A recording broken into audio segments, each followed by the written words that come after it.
On the Mediterranean island Lesbos, a team of researchers slave away beneath the winter sun. Scanning a stretch of highway in the picturesque northwest, an eagle-eyed observer has spotted something out of the ordinary. And now the group are determined to dig deeper, slowly uncovering a colossal secret that's been buried for millions of years. Experts digging on this historic island unearthed a breathtaking 17-million-year-old secret. A land dripping in myth and legend, Lesbos is just the sort of place where you might expect to encounter an ancient mystery. But unlike the Greek heroes of old, the people unraveling this riddle are scientists. Geologists studying what the island looked like in prehistoric times. So what exactly have they found in this unlikely location? Millions of years ago, Lesbos was a very different place, populated by strange creatures and subtropical vegetation. But even these days, some relics of that distant time remain. And it was while investigating one of the island's historical sites that researchers stumbled upon an awe-inspiring reminder of the past. Was it the remains of some giant animal that once stalked this far-flung corner of the Aegean Sea? Or something altogether more mysterious, left over from a time when humans had yet to evolve from apes? For several weeks the team painstakingly excavated the discovery, in the process revealing something that hadn't been seen on the island before. The story began with the work of Nicholas Zauros, a University of the Aegean professor who specializes in geology. Since 1995 he's been heading a research team based on Lesbos, dedicated to studying the unique landscape of this fascinating island. But even he couldn't have predicted what they'd ultimately find. To people like Zauros, research such as this is essential if we want to comprehend the world around us and where it might be headed. Speaking to British newspaper The Guardian in February 2021, he said, "The more we discover, the more we understand past ecosystems." But why Lesbos? Well, as it turns out, this 630-square-mile island close to the coast of Turkey's the perfect place to study the ancient past. Formed by volcanic eruptions millions of years ago, it boasts a diverse range of habitats and landscapes, some of which have escaped modern development relatively unscathed. And it was in the midst of just such an area that Zauros and his team made their incredible discovery. In 2013, Zauros' group began focusing on a specific area of Lesbos, conducting research into its geological history. Together, the 35 experts set about investigating a stretch of road in the northwest of the island. Beginning in the town of Koloni, it travels east for around 30 miles before reaching Sigri, a sleepy fishing settlement on the coast. In the end, it would take 8 years before Zauros' work would yield any truly astonishing results. But that doesn't mean the researchers were resting on their laurels. On the contrary, as many as 15 locations of interest, dubbed significant fossil sites by The Guardian, were identified during the long project. But it wasn't until November 2020 that researchers stumbled upon their one-of-a-kind find almost completely by chance.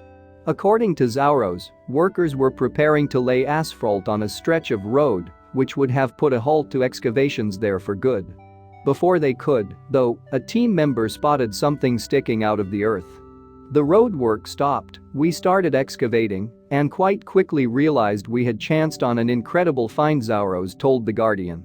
Later, another expert would go on to add that the discovery's unique in the world of paleontology, the investigation into fossilized life. So what exactly is this colossal relic from another age? Could the team have uncovered dinosaur bones, perhaps preserved beneath the surface for millions of years? Or something even stranger? After all, Lesbos, like much of Greece, is a place steeped in legend as much as history. Might some of its myths be a little more than the fiction many presume them to be? Though there are no legends of gigantic beasts linked directly to the island itself, the stories of ancient Greece are stocked with them. Take the Iliad, for example, in which Lesbos is described as the homeland of beautiful women. And according to Homer's epic, a vast array of monsters stalked Greece at the time of the Trojan War. Among these are creatures familiar to modern readers, such as centaurs and winged horses, as well as some more unusual additions. The Chimera, it seems, combined the torso of a lion with the head of a goat and the tail of a snake, while the Gorgo apparently boasted tusks like a pig and multiple wings. Of course, it's unlikely that Zauros and his team discovered any fossilized monsters alongside a highway in modern Lesbos. But such stories are never far from the imagination when exploring sites as rich in history and mythology as this Aegean island. And if the investigators didn't find a centaur or a gorgo, then what did they find? Interestingly, there's no need to look to the pages of the Iliad to find accounts of monstrous beasts in the region. In fact, in the millions of years of its existence, Lesbos has played host to a number of real-life monsters, and it has the fossil record to prove it.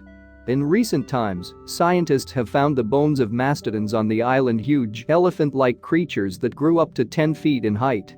On occasion, femurs belonging to these beasts have been discovered measuring more than 45 inches in length.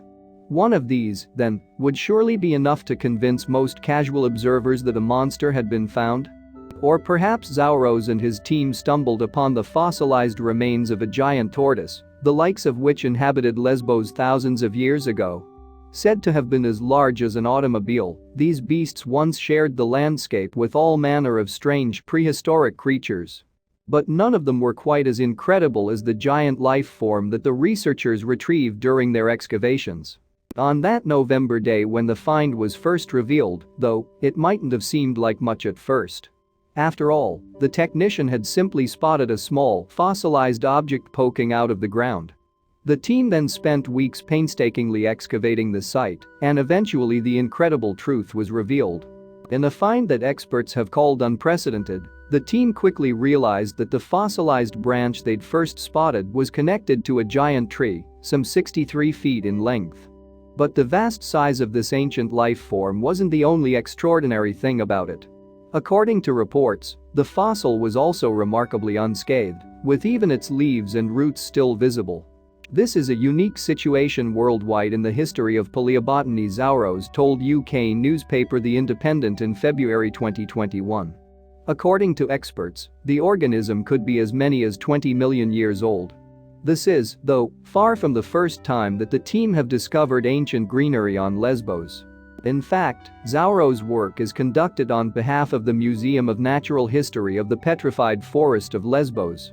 And that name should give you a clue as to the sort of terrain he's used to exploring. Since the 1990s, the geologist's been researching a peninsula on the western side of the island, where fossilized trees are commonly found. Known as the Petrified Forest of Lesbos, this strange landscape was created after a nearby volcano erupted some 20 million years ago, during the Miocene period. As a result, a large part of the island was carpeted in lava and ash, preserving the trees that were growing in the region. Today, this petrified forest covers some 35,000 acres and is a popular location for scientists wanting to learn more about the ecology of the past. And ever since the 1990s, Zauros and his team have been studying this fascinating landscape.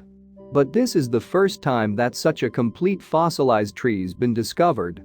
It's the only one found in the excavation found with the branches, the root system, and was found on a layer full of leaves. We have all the organs of the tree in the regional system, Zauros told CNN in February 2021. This is unique. Until now we have been excavating for 25 years and have never found such a tree. Amazingly, though, this wasn't even the only remarkable discovery that Zauros and his team made during their recent excavations. According to reports, just weeks after the initial find, the researchers unearthed a large collection of petrified logs. Amounting to some 150 in number, they were arranged in a pile and located close to the intact fossilized tree. This find, Zauros says, makes the site even more fascinating than they'd first suspected. To discover the tree so complete and in such excellent condition is a first, he told The Guardian.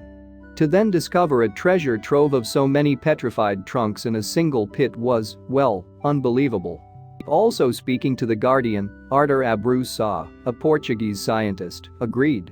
He said, "We have a case of extraordinary fossilization in which a tree was preserved with its various parts intact. In the history of paleontology, worldwide, it's unique. That it was buried by sediments expelled during a destructive volcanic eruption and then found in situ makes it even more unusual." So exactly what type of organism is this ancient specimen?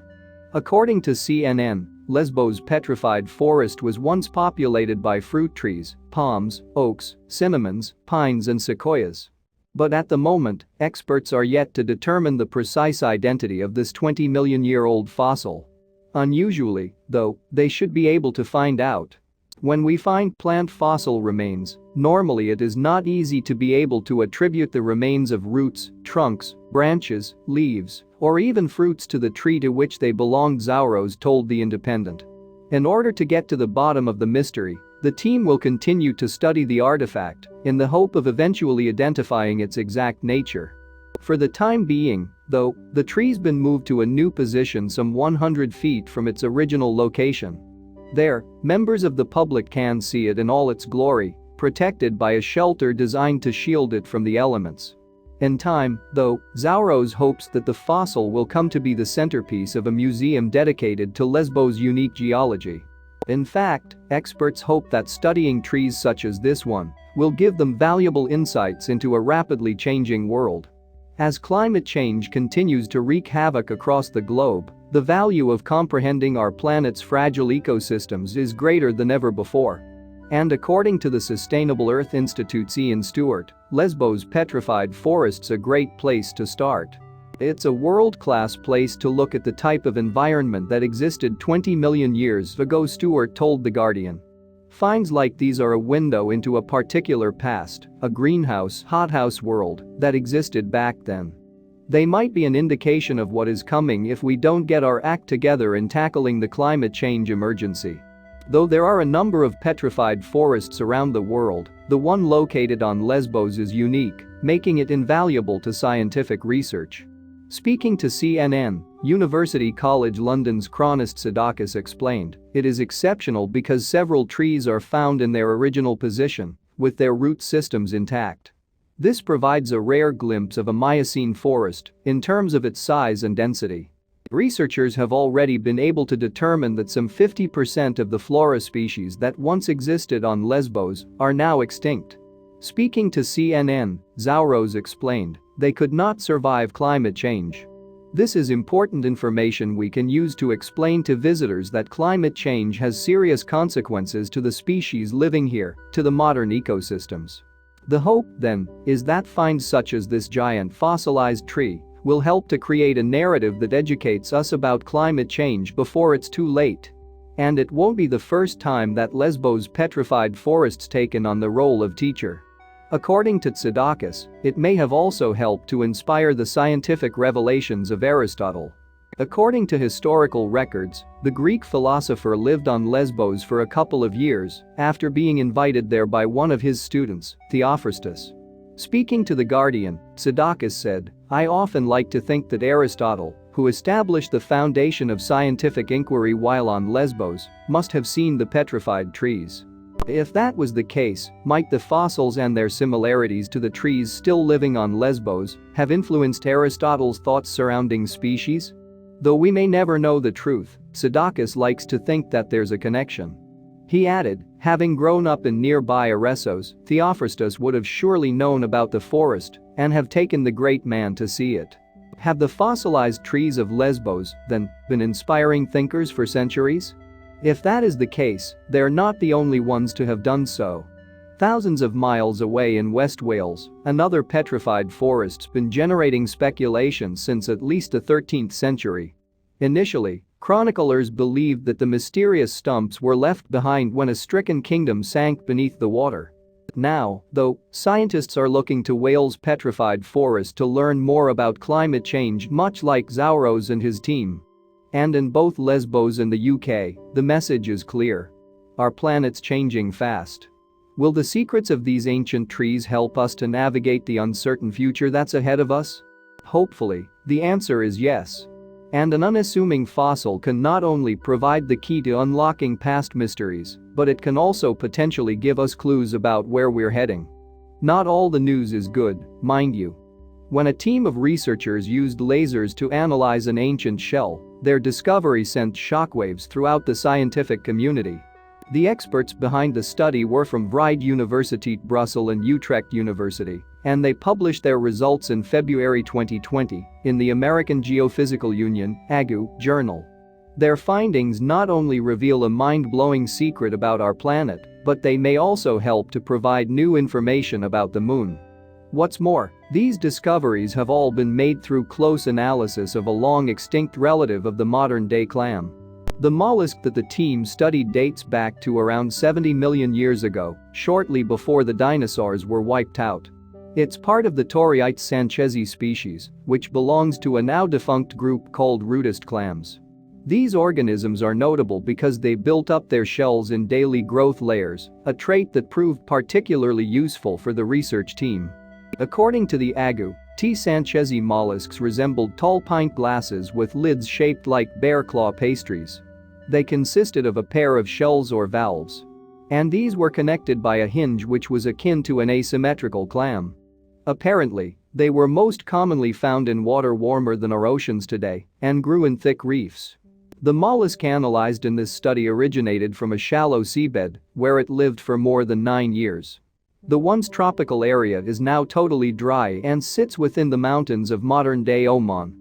But back then, it was home to clusters of the mollusks until they disappeared in the same extinction event that's thought to have eradicated the land-based dinosaurs. The study's lead author and analytical geochemist at Vrije Universiteit Brussels Niels de Winter told AGU in March 2020, rudists are quite special bivos. There's nothing like it living today. In the late Cretaceous especially, worldwide most of the reef builders are these bivos. So, they really took on the ecosystem building role that the corals have nowadays. 70 million years later, that same clam has become an ancient recording device chronicling Earth's secrets within its layers. Through carefully conducted experiments, de Winter and his team were able to extract mind-blowing revelations from this unassuming shell. Their findings have helped to confirm long-held theories surrounding ancient Earth and beyond. Yes, the study has even helped experts understand more about our moon and the role it has played in the evolution of our planet. While the shell has undoubtedly unlocked doors to new findings, scientists already know quite a lot about what life was like at the time. Dinosaurs still roamed the planet, for instance, as the end of the late Cretaceous period approached. Geologically speaking, the Earth was in the Maastrichtian stage of the Mesozoic Era, which covers from 72.1 to 66 million years ago. Over the 79 million years that constituted the Cretaceous period, the planet underwent substantial changes. At its beginning, the planet's landmasses were arranged in two supercontinents, Laurasia in the north and the huge southern island of Gondwana. But both had already begun rifting, and by the end of this monumental age, the continents as we know them today were starting to take shape.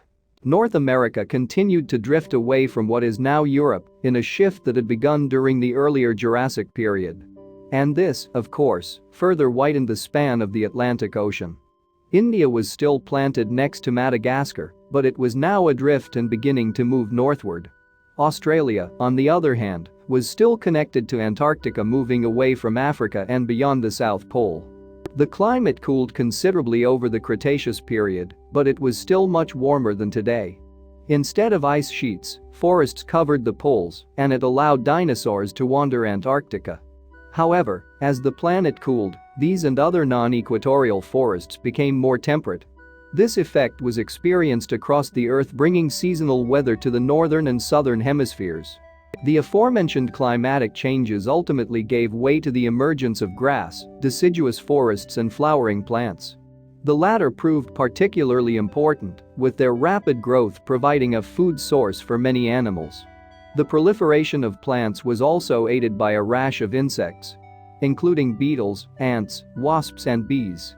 Nevertheless, the enormous grasslands that would come to cover swathes of the planet were still a few million years away. The late Cretaceous period also saw many well-known dinosaurs come to the fore as new species evolved and the power balance shifted. The Tyrannosaurus rex rose to the top of the food chain in the north, while the Spinosaurus did the same in the south. In addition, the northern continents were home to herds of herbivores such as the Triceratops. Meanwhile, the shifting continents created the necessary conditions for reptiles and amphibians to thrive. The expanded coastlines became home to all manner of beasts, including crocodiles, salamanders, turtles, frogs and snakes. The skies were dominated by enormous pterosaurs, but they found competition from the increasingly diverse array of birds. In fact, the ancestors of many present-day birds can be traced back to the Cretaceous period. While fossil records show modern birds can be traced back around 60 million years, a 2008 study which appeared in the journal BMC Biology revised that estimation by some 40 million years. As a result, it's thought that the lineage of pelicans, sandpipers, cormorants and more all began in the Cretaceous period. Life prospered on the shores, in the skies and in the oceans, too. The plesiosaurs were replaced in shallow waters by the snake-like mosasaurs during this time, while modern sea creatures including sharks and rays became commonplace. And coral reefs continued to blossom in warm waters formed of rudist clams like the one analyzed in the 2020 study. While much of life on Earth in the Cretaceous period is well documented, less is known about the cosmic conditions at the time. But thanks to the aforementioned shell, that may be about to change. Indeed, the positively ancient fossil has revealed an astonishing secret about the planet's rotation. And in turn, it's provided scientists with enough knowledge to estimate the length of a single day on Earth some 70 million years ago. Prior to these recent revelations, scientists did have a general grasp on how the Earth's rotation has changed over the years. We know, for instance, that it has been going on for almost the entirety of the planet's existence. But because the change has been so slow in the grand scheme of things, it has been almost impossible to track year on year. The planet's day-night cycle increases in length by roughly 1.7 milliseconds every century, according to Scientific American. That's not a statistic you'd ever notice, of course, but over millions of years it can make an enormous difference. The phenomenon is driven by the way the sun and our moon interact with Earth on a cosmic scale. Effectively, it's all caused by gravity and the tides. You see, the moon is gradually spiraling away from the Earth at a rate of approximately 1.5 inches every year. NASA's James Williams described the effects of this trend to the publication in 2010. The senior research scientist explained, "You're putting energy into the moon's orbit and taking it out of the Earth's spin. The moon's gravity controls the tides in our oceans, which outpace the former planet's orbit due to the speed at which the Earth rotates. The resulting displaced mass pulls the planet forward, while the Earth's rotation is simultaneously slowed by friction on the seabed. Together, these factors result in the imperceptible extension to the length of our days. Our years remain the same length, however, because our planet's orbit around the sun remains constant." To discover the rate at which the moon is pulling away from Earth, Williams pointed lasers at reflectors left behind by Russian probes and US astronauts in the 1960s and 70s. First, he calculated the time it took for the beam to return to Earth. Then, Williams compared changes between multiple results to reach the current figure of 1.5 inches per year. Generally, the trend established by studying the moon is that the further back you go, the shorter the days were. But the tricky part is figuring out their precise length. Australian National University geophysicist Kurt Lambeck told Scientific American, "As you start going further back in time, the records get difficult to interpret. But the records have tended to support a general pattern going back that the number of days in the year increases. Analyses of the Earth's tides can also tell us more about how the moon was formed. Indeed, the data supports the dominant theory that the lunar body collided with our planet some 4.5 billion years ago. If it formed elsewhere and drifted into Earth's gravity," Lambeck said, "the tides wouldn't have remained constant." Furthermore, Purdue University Earth and atmospheric scientist Jay Melosh added that our world had a speedy 6-hour rotation immediately after the moon impacted the Earth. Over billions of years, the moon has drifted from its initial orbit of 16,000 miles to its current distance of 239,000 miles. As a result, the Earth's rotation has apparently slowed 4 times over. And that's what's still happening now, as the moon continues to pull further away from the planet. But to really trace the exact length of a day between those two epochs, you need to dig deep into scientific evidence. And the aforementioned fossil mollusk studied by De Winter helps us discover how the length of time in a day has changed. Owing to the way it progressively builds its layers, the researchers could use the rudist clam to accurately measure how long a day was 70 million years ago. The scientist added to Cosmos magazine in March 2020 that the shell is a bit comparable to tree rings. By carefully studying these lasers, the scientists determined that back then, the Earth rotated 372 times a year. That adds up to 7 more days than our current year, making the average length of a day 23.5 hours. Effectively, then, a day on Earth when dinosaurs roamed was actually half an hour shorter than it is now. We have about 4 to 5 data points per day, and this is something that you almost never get in geological history, De Winter told Agu. We can basically look at a day 70 million years ago. It's pretty amazing. To do so, though, the research team had to make very careful use of a laser on the ancient fossil. This technique allowed the scientists to examine the shell's composition at a scale not visible through microscopes. First, they used the laser to fire tiny holes into the fossil in order to gain a clearer understanding of its layers. They were then able to extract those layers in minuscule increments. Each layer peeled back in this way was equivalent to approximately a quarter of the growth incurred over a single day in the clam's life. The researchers then used that data to extend the fossil's rate of growth over a 9-year span.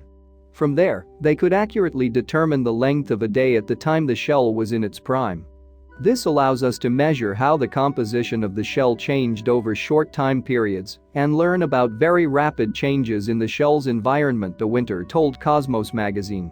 And from those findings, he continued, we could count the number of days in a year because we can also see seasonal cycles. Most climate models of the ancient past examine changes taking place over tens of thousands of years.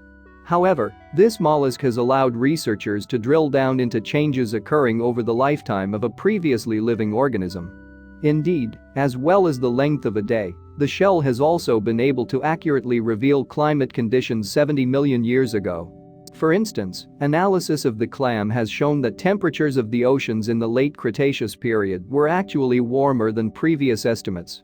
Winters were as hot as 86 degrees centigrade, while summers reached a blistering heat of 104 degrees centigrade. According to De Winter, those temperatures were likely reaching the maximum that mollusks were able to withstand. Rudist expert Peter Skelton, who wasn't involved in De Winter's study, commented on the team's findings to Agu. He said, the high fidelity of this dataset has allowed the authors to draw 2 particularly interesting inferences that help to sharpen our understanding of both Cretaceous astrochronology and Rudist paleobiology. The research has essentially provided the most accurate reading yet of the length of a day in the late Cretaceous period.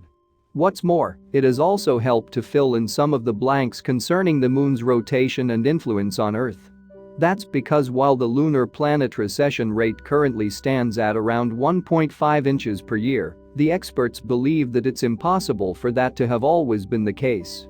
If the recession rate had never changed, it would mean the moon would essentially have been inside the Earth just 1.4 billion years ago. But we know that the former planet is much older than that, having likely collided with our planet around 4.5 billion years ago. That suggests, then, that the rate at which the moon is pulling away has changed over time. Astonishingly, tracing a 9-year span of this ancient clam's life has helped scientists better understand those changes. Talking to Cosmos magazine, De Winter said, the evolution of the Earth-Moon distance must have been more complex, but we don't know exactly how. This type of measurement helps astronomers create better models about how the Earth-Moon system behaved from the moment of the latter planet's formation. 70 million years is really just a fraction of the moon's history, however. So, it's no surprise that going forward, the study's authors hope to apply their new laser-focused method to even older fossils. And in doing so, they hope to capture similarly precise snapshots of the differing lengths of days further back in time. The scientific potential of these fossils doesn't end with studying the moon, though. Indeed, they also allow researchers to analyze environmental changes on a daily basis. Acknowledging that it's a slow process, De Winter added, think of large storms or very hot days. It is hard to find fossils as well preserved as the specimen we used, and the work takes a lot of time and effort. Nevertheless, the ability to interpret weather patterns in such detail has big implications for studying ancient climates, according to De Winter. And in turn, It can help inform scientists about what's to come. He concluded, "We climate scientists are very interested in such reconstructions. They may teach us how patterns in extreme weather and climate will evolve in the near future." Thanks for watching, and don't forget to like and subscribe.